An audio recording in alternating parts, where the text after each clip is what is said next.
Hello everyone and welcome back. So this studio vlog is technically not a studio vlog, it's going to be a little different. I'm going to show you how I work and how my illustration style is created. So I wanted to show you a start to finish process of how myself as an illustrator works. So I wanted to show you the starting process where I just start with little scribbles and sketches, to then finalising the illustrations, to then turning them into digital illustrations, so then I can use those and manipulate them to turn them into products, which for example, turning them into sticker sheets, turning them into greetings cards, or even just turning them into art prints to sell the illustration as it is. For a lot of people, I know they obviously struggle to find a style, or they're still working on finding a style, and that's completely fine. It took me a very long time to find my style, and I've been doing art since I was in comprehensive school. It's always been a passion of mine, so it took me a lot of experimenting and finding different ways of how I feel comfortable creating my drawings, until I finally found that style. And this is why I feel like I'm ready to produce a video showing you my style, because I feel like this is how I feel comfortable drawing and how I like my finished illustrations to look. Also, throughout this video, I know a lot of people might think there's certain steps that I could avoid or not have to do in terms to making it a quicker process.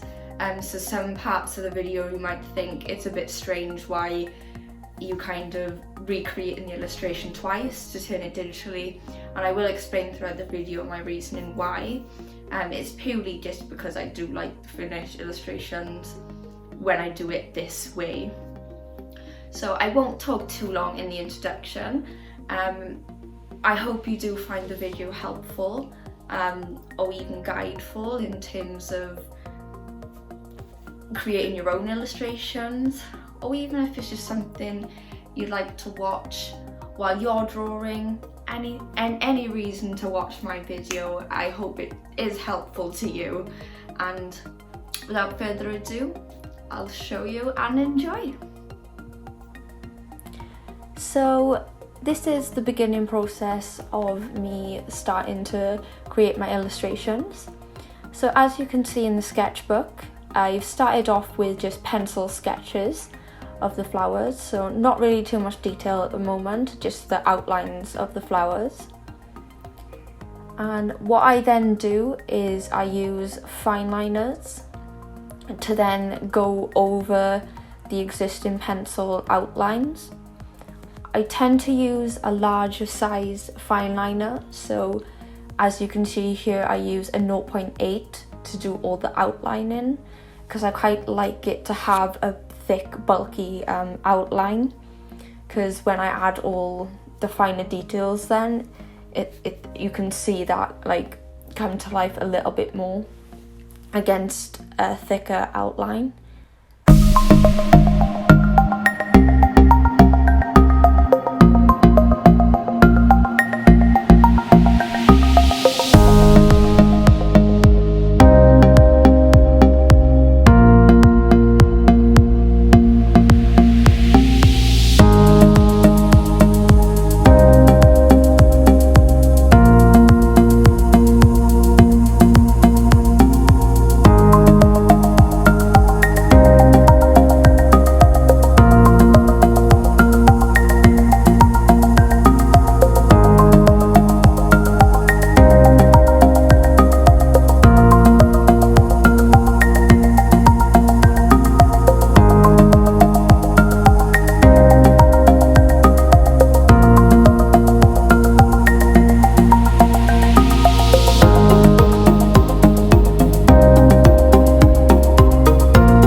I've sped this part of the video up because obviously when it comes to adding the pointillism, the stippling element, this does take a very, very long time and can take up to a couple of hours of my day, depending on the size of the illustration or how many I have to complete.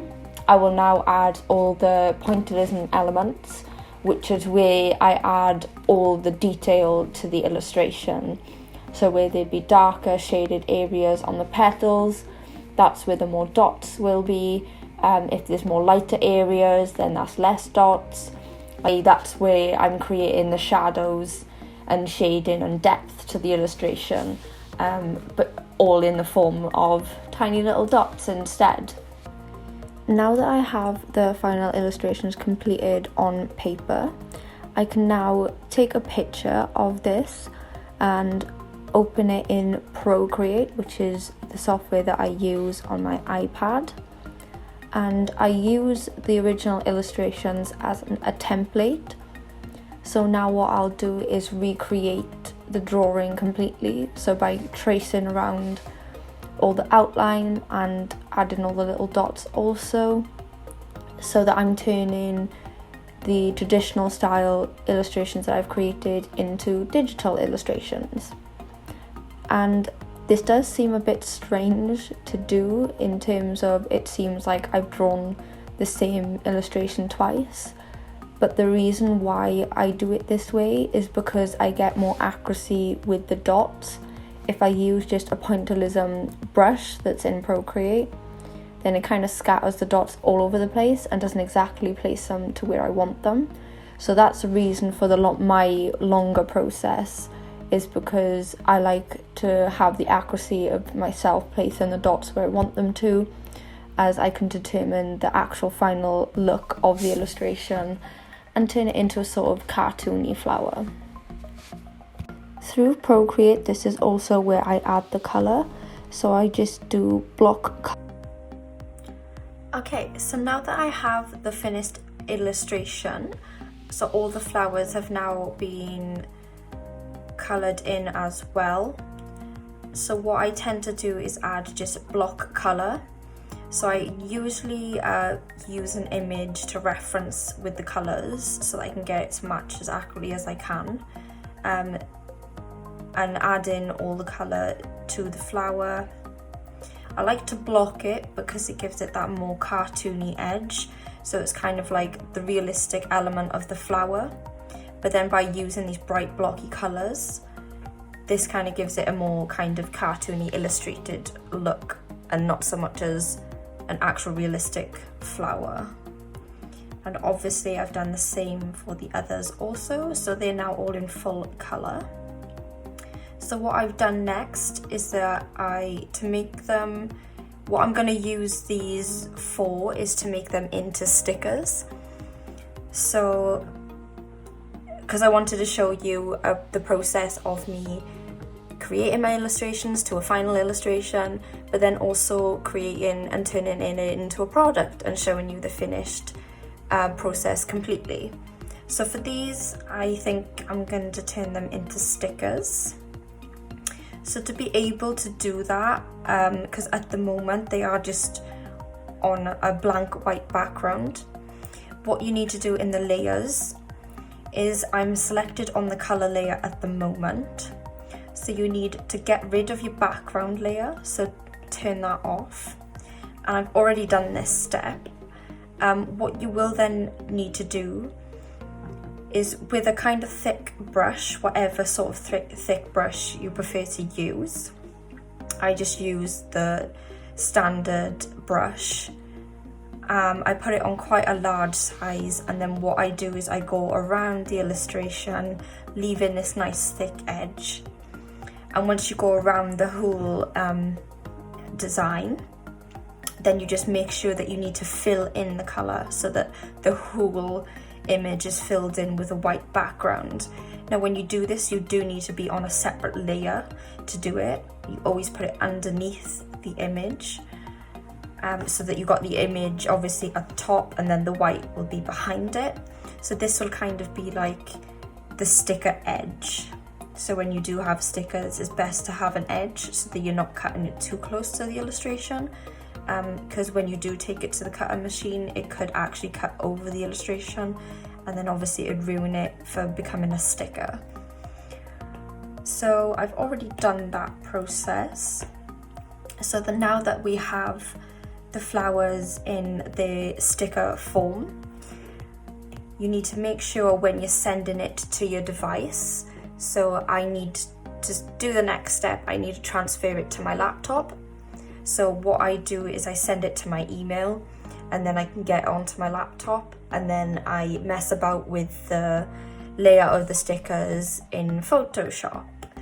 But it's very important that you send it off as a PNG, because this is the format that it needs to be when I take you to the further step of using it in the cry cut machine. So very quickly just send that to myself. And now we can begin with the next step. Okay, so the next part is working in Photoshop. This way I can lay out the flower illustrations exactly where I want them, and so that I can also fill the page with as many of the illustration, so that I'm not wasting paper when it comes to printing. So what I tend to do is just a generic A4 size. Make sure to turn it to CYMK.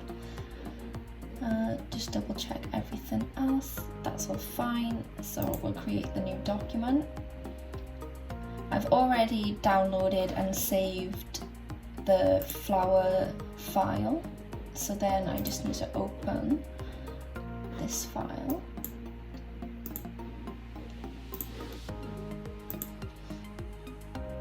Now obviously when you do open a file that's already been made, it will create a new document in itself. So this is our original document, which is just the blank A4, and then this is where our daisies are. Now, as you can see, by taking away the background in Procreate, it does allow us, when you send it over as a PNG, to make sure that there's no white background still, so we still have a sticker layer. Okay, so what I do now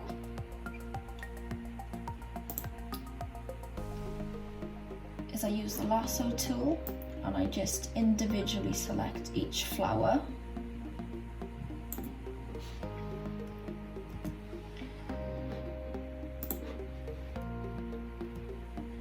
And using the quick commands, so Control-C and Control-V for copy and paste.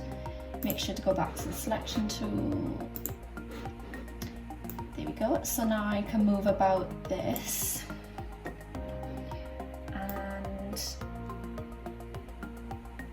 Kind of worry about this.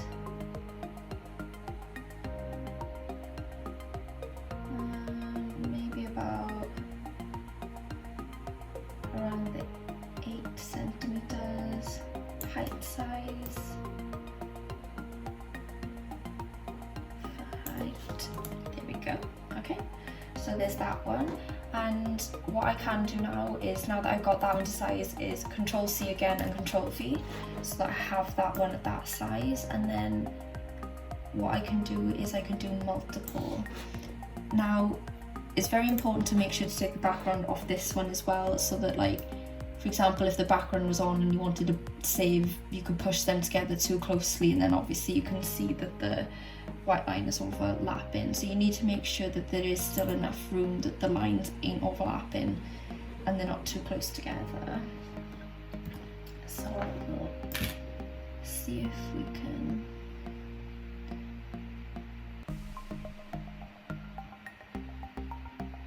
might be able to get another one in. Oh, didn't want to do that. There we go.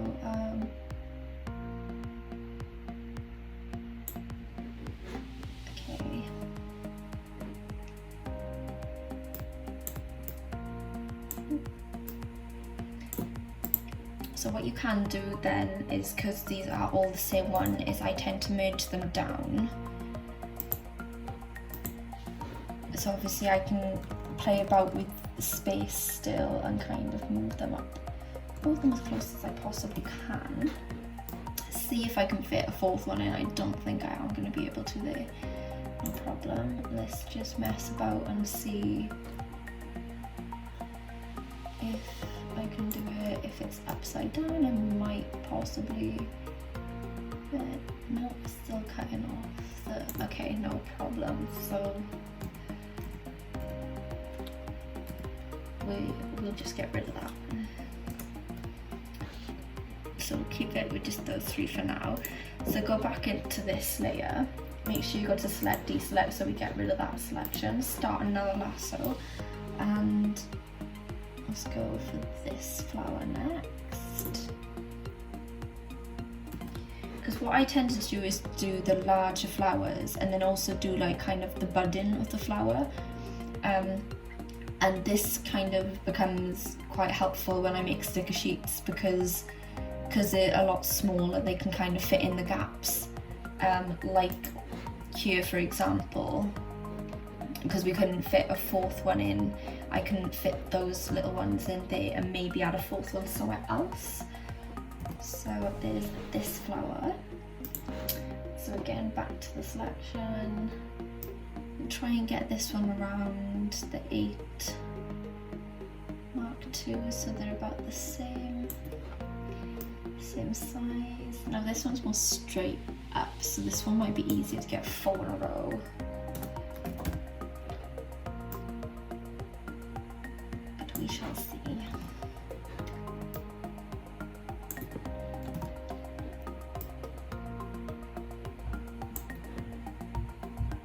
There you go, that's perfect.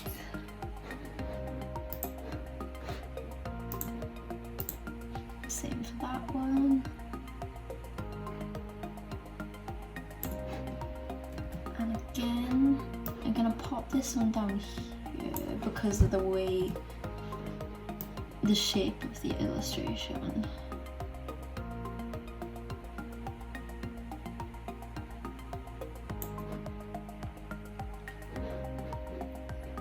There we go, because now we have just the little one left to do.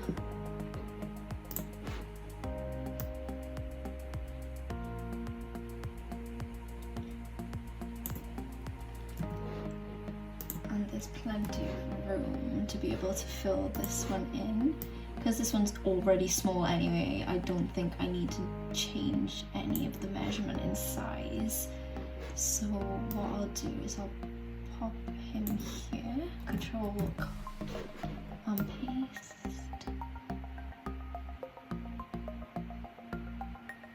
Just need to make sure that they're not touching. Okay.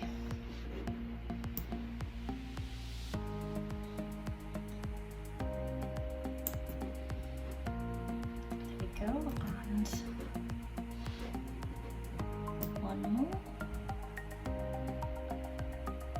which I think I can pop him there. And as you could probably tell, like obviously with these ones I have 4 of each, but now because we couldn't get the 4 in the row at the top because of the way this one was, there is still room down here, so I can add a 4th one now. When it does come to making die cut stickers, it will take a bit of messing about with the placement of stickers, making sure to kind of utilise the page as much as you can so you're not really wasting much of your paper. And sometimes obviously, depending on the position and the shape or the size of your illustration, it can differ each time. Sometimes I've had a lot where it's kind of like it's gone perfectly, so I've been able to get four like completely straight lines in a row, whereas obviously like this one, depending on the sizes and the shapes of them, it doesn't necessarily always work out that way. Okay, so I've managed to obviously insert another one of these flowers at the bottom instead. So now that we do have 4 of each of the flower. So now that I've got the layout done and the position of all the stickers, it's important to save this file but when you're saving it from a Photoshop file, you need to save it as a PNG file. So rather than just typically going into save as, what you'll need to do is go to export, and then it says quick export PNG. So just click that. I'd still file save as the Photoshop file also, just in case the PNG file gets lost, you do have the backup sheet there as well also. Okay, so the next step then is, because we're making them into stickers, I have a Cricut machine. So this is what I use to cut my stickers. Now when you do have this machine, you do need to download the software. Now obviously it's completely free, you just sign up to it. They do offer premium as well, so you can pay for more basically. Okay, so now we're in the Cricut design space.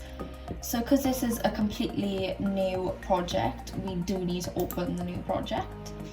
So this will open up your design space. So first things first is we need to upload our stickers into Cricut. So it's the bottom button here. Go straight to upload images. We'll browse it because we know where we have it saved. And then open that file. Now I always make sure to click the complex because my sticker designs are normally very detailed, so I want it to capture that detail. Now this step is just to look over and make sure there's not any little marks or dots that are out of place. There is room for cut marks to be made. Continue.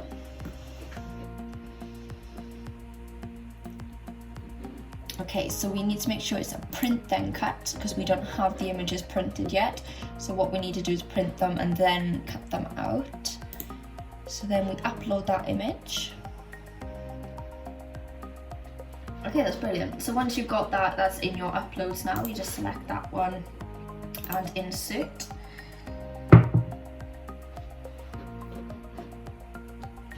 Okay, so it comes through very large, and it always does this. So we just need to smallen it down.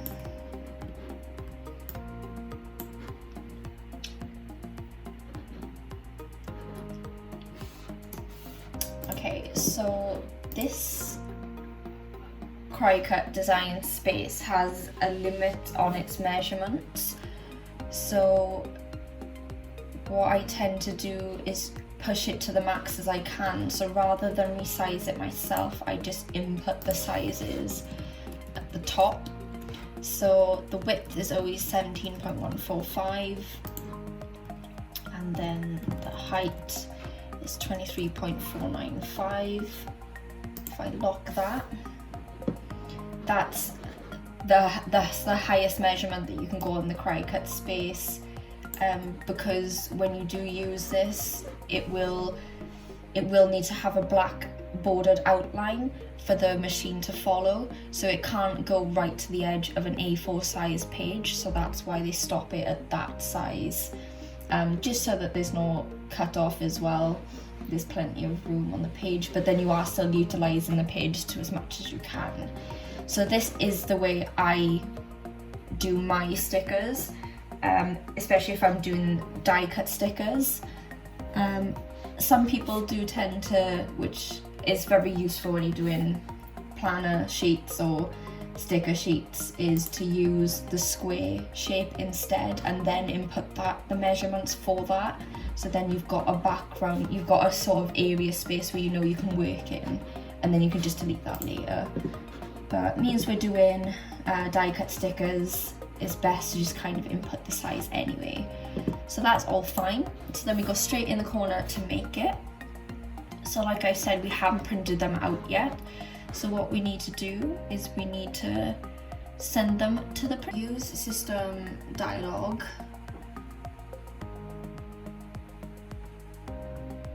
And then click print. This way you get to make any alters or changes to the colours or the print settings depending on the quality of the paper, rather than just printing it through Cricut already set. So if you go to colour intensity, just to make sure that we want it to be that little bit more intense, and just up the colours like that, and the yellow slightly for this design because of the colours used.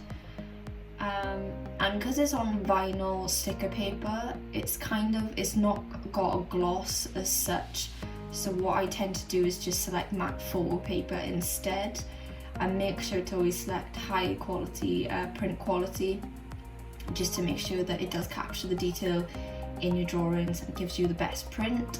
So I have all those selected. That's the way I do it, just to make sure that I do have the best quality of my illustrations printed out. Straight to print.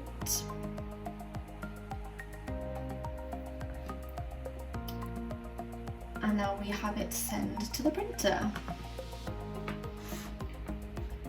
So while we send that to the printer, I'll quickly put in, so we are using the printable vinyl sticker paper. We are making die cut stickers, so I'll leave it as default. Okay, so now we've sent it over to the printer. So the printer that I use is the Canon Pixma, the IX6850. This is a very big, bulky printer, but it does also print A3, so that is the reason why it is such a big printer.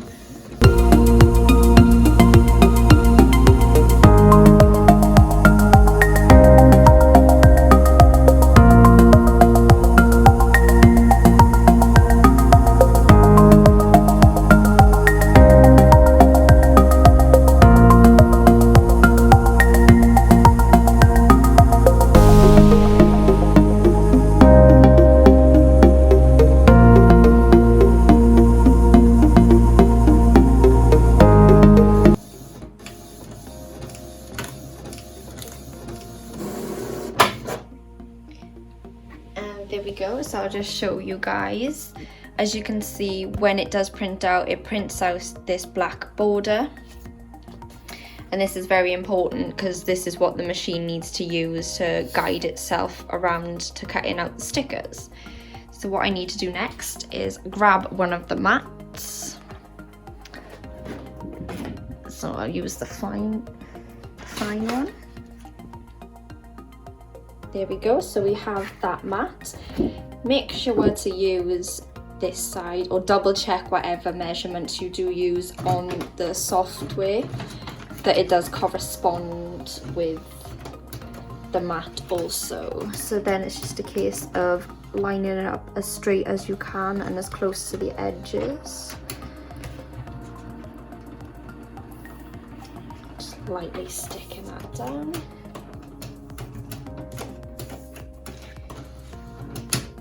There we go, so that's all done. So now it's a case of taking it over to the Cricut machine, which is just here. And then I pop it in here, press the go button, it accepts the mat, click the cutting button, and then away it goes.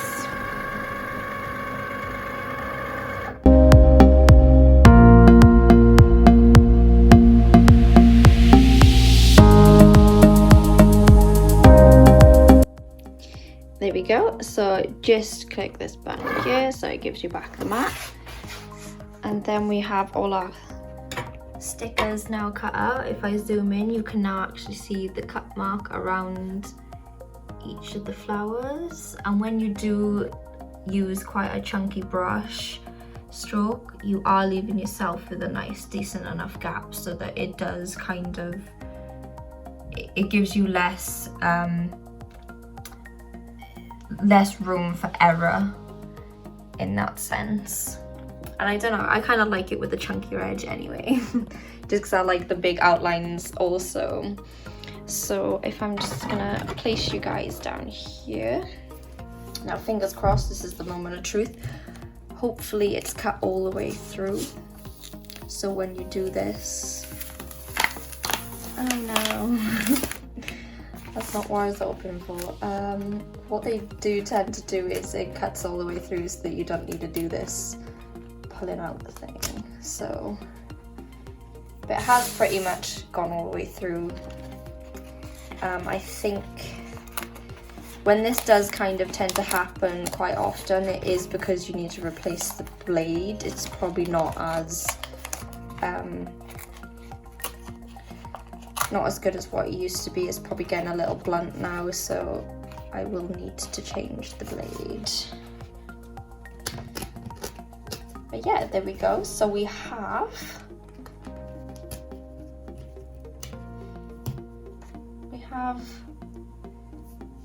the finished product. So we have some lovely little Blackfoot daisies. Okay, so here is the final product of the stickers. So we'll just sort them out in their correct piles.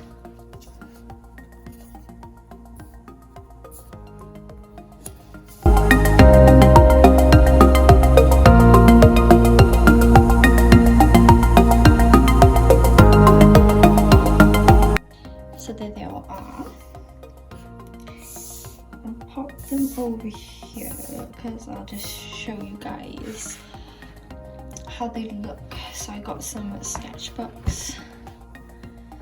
So I wanted to see how they look kind of on a sketchbook. Okay, so I'll grab one of the stickers. So I'll put it up nice and close just for you to see. So that's the finished look from a pencil sketch all the way to an actual printed sticker. So you can see that it's managed to print out in good quality and it's kept all the detail of the little dots as well. So we'll just peel the backing off. And that's the only one problem with die cut stickers, is finding that edge to peeling the back off. And we'll pop him in the corner here.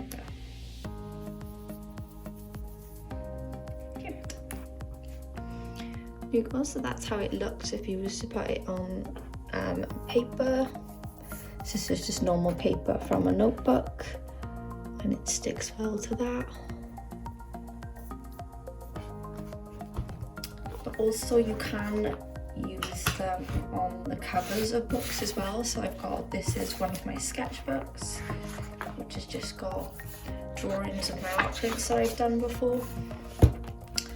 So just as an example, blow some of these away. Just as an example, we'll stick some of these on here.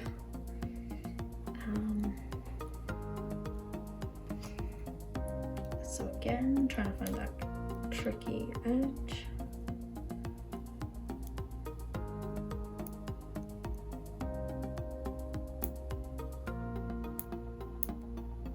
I feel like this is so anticlimactic. There we go. I feel like this one would look good in the corner because of the way that the flower flows.